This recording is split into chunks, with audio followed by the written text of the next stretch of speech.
Will you get your head out of the clouds and back in the water where it belongs? The human world is a mess. Sebastian truly underscoring how life is for us mere land dwellers with that last statement. I'm John Renton with the retro review of The Little Mermaid from 1989 from the directors of The Great Mouse Detective, Hercules, The Princess and the Frog, a very underappreciated movie. Keith David was tremendous in that, and also movies such as Aladdin and Treasure Planet. Aladdin doing significantly better at the box office than Treasure Planet. I worked at a theater when Treasure Planet came out. It flopped terribly. Treasure Planet, underappreciated. Aladdin, one of Disney's best animated movies ever. But before that and before Treasure Planet, we got this. And yes, I decided to rewatch this after not seeing it for many, many years. It's been at least 15 years since I've seen this movie, but since the new one's coming out, and why not go and watch it? Because Disney live-action adaptations have been, well, let's just give it a shot.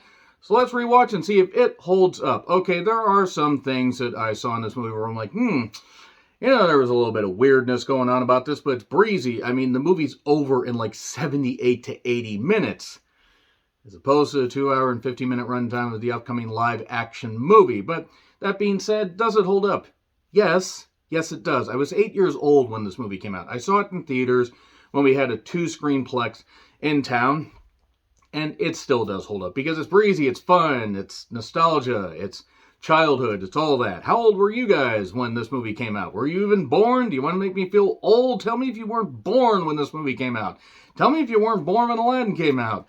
Tell me if you weren't even born when this came out. I mean, if you weren't born when this came out in 2002, then maybe you're a little bit too young to watch my channel. I kid, of course.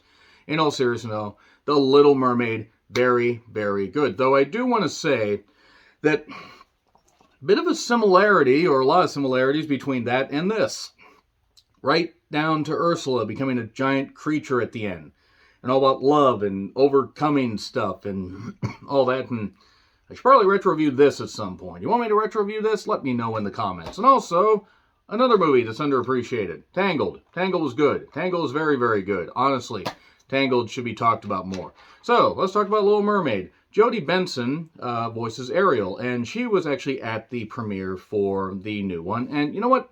Good. She's aged really well, actually. She's aged very well, in fact. Pat Carroll was Ursula. It occurred to me rewatching this that Ursula, by the way, was a great influence on many drag act performers. I mean, really, just take a look at the animation style, the voice, the presentation in general. Not the first. I would argue, of course, Maleficent was probably the original one, and then you had Cruella de Vil and all that, and there you go. That was one of the observations I had. And also, I forgot that Buddy Hackett was Scuttle, because again, I have not seen this in many years, and I didn't realize Buddy Hackett actually lived to 2003, because I thought he was about 100 years old here. Jason Marin did Flounder. Fish was floundering around trying to do comedy. I kid. Not the only pun I'll do here. Sebastian, Samuel E. Wright. It sounds like a name way too snooty to be a voice actor, but he was pretty good as Sebastian. And Triton, Kenneth Mars, or as I called him, King Titan, because I'm a mature individual. So yes, Ariel wants to be part of that world after observing Prince Eric. Sees him as so handsome, she wants to be part of the human world. Because she's a 16-year-old mermaid girl with 6 other sisters, and while she loves her family, she wants to be part of the human world. Well, she finds a way to do that when Ursula basically grants her the ability to become a human for 3 days. You make Prince Eric fall in love with you, and you can remain a human forever. Otherwise, you turn back into a mermaid, and you belong to me. Pat Carroll was great in this. Naturally, of course, that it takes a while to get to that. That's the thing about this movie. I actually forgot how much of the movie took place under the sea before we even got to the human world. It's really expedient once she gets to the goddamn human world. This, I would argue, again, one of Disney's best animated movies. The proper animation, the pacing, the songs, still nostalgia, great shit, very good, very well written, very brisk. I emphasize brisk, because it was over quickly. I did love the, the Fathoms Below song, or whatever the actual name of it is. You had Eric on the ship, and you had the goddamn sheepdog for no goddamn reason being on there, or Shaggy Dog. And the Horatio, Felonius, Ignatius, Crustaceus, Sebastian. Had to read that because I would have totally screwed it up. And Sebastian, I mean a crab conducting. Yeah, crabs conduct weird things. Not that I would know about that. Shut up. And the daughters of Triton. But Ariel's not there. She's collecting stuff and searching, because why not? What else would an adventurous 16-year-old mermaid do?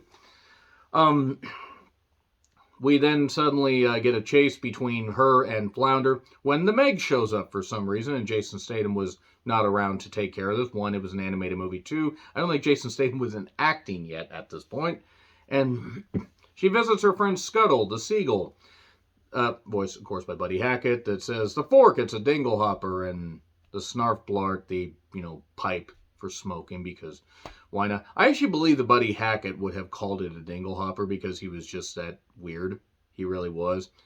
Then the not shrieking eels show up, Flotsam and Jetsam, who really looked like they shouldn't be allowed within like 500 yards of any goddamn school. I'm not talking about the voice actors, just the way they draw them, just so goddamn creepy. The king has had it with Ariel's antics, but that's because he cares. He doesn't want his daughter to, one, be, killed. I mean, really, what parent would want that? And also, he wants her to be safe from being killed. Sebastian, go watch her. Oh, great. What have I done? Anybody that has a Jamaican accent, anybody that's from Jamaica, I'm so sorry. I'm so sorry, but I can't help but do the Sebastian voice. The part of that world, or part of your world, people interpret it differently. They call a part of that world part of your world. It's a great song because it's great. She just wants to, be in that world above, wish she could be part of that world. If I tried to sing it, you all would want to rip your ears out. Sebastian hears all this. And then she observes Prince Eric and everybody partying still on this ship, the ship that has seemingly been at sea for a while. And the dog just wants to sleep, wants to first sleep, then gets woken up by the dancing, just wants to play and everything and all that. I have a question. How did they get the statue of Prince Eric onto the goddamn ship? How did they sneak it on there, and how was it able to stand that? Because it seems like that statue would be pretty goddamn stiff. Stiff. Not weighing a whole lot. This is weird. Alright, so she falls for Eric. Of course she does. There's a hurricane that suddenly just, pops up out of nowhere, as Mother Nature is known to do. She saves Eric. The crew's seemingly fine. They kind of vanish off. She sings while over his almost dead corpse. I don't know why that was so funny to me. I don't think singing is exactly how you revive somebody, but it worked on Eric. And then the iconic rock shot, where she's on there, part of that world, and the splash and all that and everything. It's great animation, great stuff. And Ursula hatches her plan. Because why not? In love with the prince, it's lovely. Again, Sleeping Beauty flashbacks. I mean, Disney can reuse stuff and everything. And I mean, there are similarities between the Sleeping Beauty story, and of course this story based on the character by Hans Christian Andersen. The human world is a mess under the sea. That's probably the most memorable song that's not part of your world. And then Sebastian ends up getting talked to by the king, blurts out the whole goddamn thing, and I question how Flounder got the statue down into the cave even though there is an opening up there. Question how he did that. But I'm going to roll with it. Triton gets pissed and blows everything up, because what father hasn't wanted to do that when his daughter acts up and wants to go to the human world? Parenting is weird. Flotsam and Jetsam say, okay, here's his plan, go talk to Ursula. No, you don't even look like you should be allowed to be around minors. Again, animated eels. Maybe I'm reading too much into this. And then poor unfortunate souls. And, all the weird Krillin, not Krillin, weird, creatures that are all spindly up there and everything, on the ground. They're the previous mermaids that Ursula has made this deal with and then fucked them over and then, made them her slaves.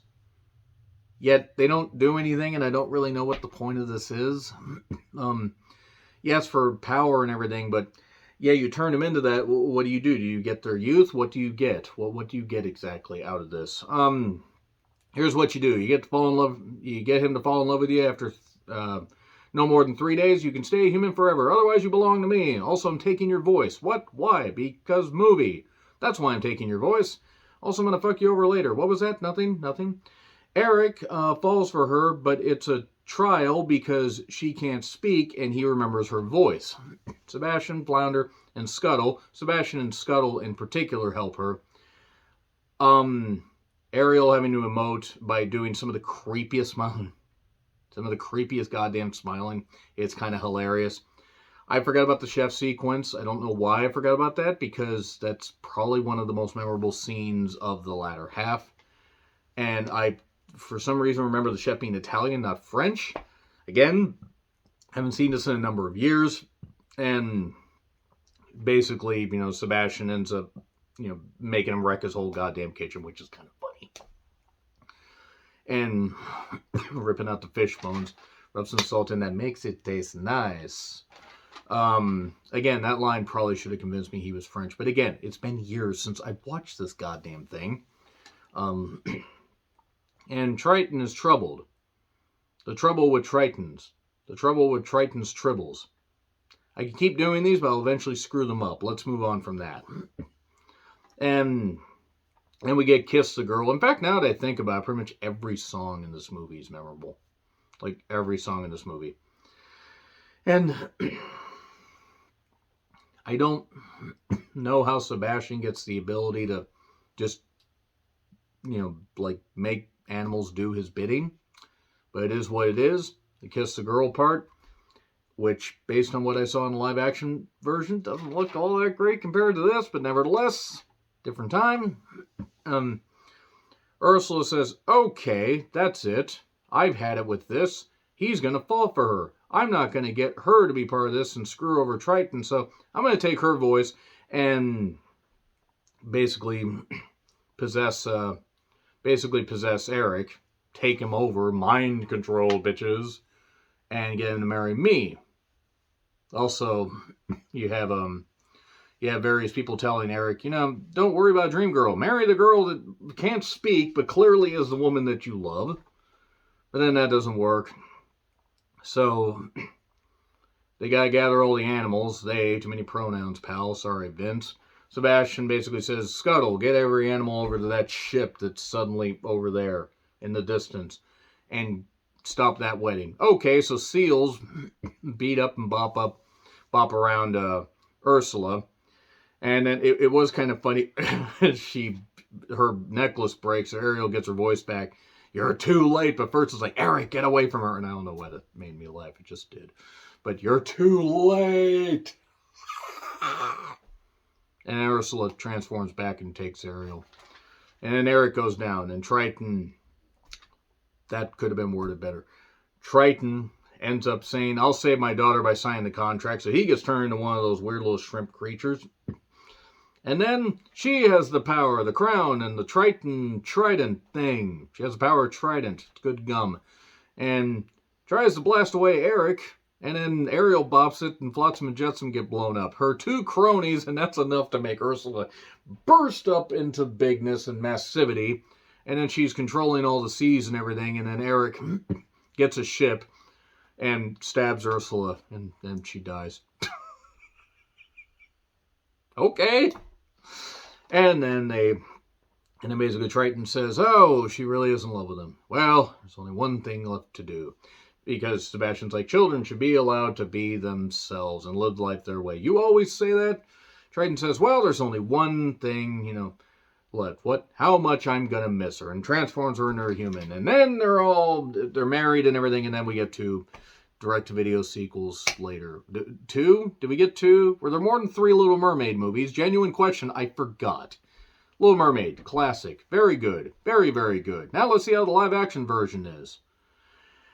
Anyway, agree, disagree with what I said? Like, share, subscribe, Twitter handle in the description. I'm John Rentlin. I'll see you soon.